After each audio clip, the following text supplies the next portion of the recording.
Hey, Zama. Guys, I swear, Zama is just like Eve, allowing the snake to whisper on Adam's ear in the Garden of Eden. I don't know. I want to talk about what Zama told Banele before that ritual on the recent episode of Itong. Guys, wait, before going to the video first, I want to request you to like the video. And if you haven't subscribed, please do press that subscribe button. You can also show support by scrolling down this channel so that you can watch my previous videos. And I hope that you're going to enjoy watching this video. So let's quickly get to it.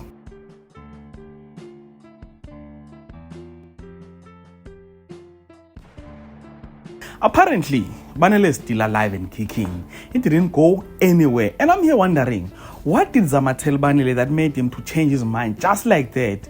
And I, for one thing, that Uzama is pregnant. I think she told Banele that she is pregnant, knowing very well that Banele will never leave his baby behind. But then, don't take my word on this, guys. I'm just guessing.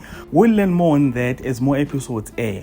One thing that I'm certain about is the fact that Banele didn't leave. So, I read teasers of the show, and they show clearly that Banele is still very much alive and kicking, and that he never left.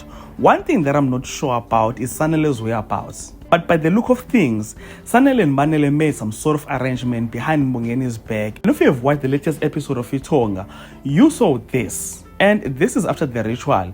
The way that this guy reacted, you could tell that there's something wrong here or there's something happening. In fact, the teasers also show us that something strange is happening here.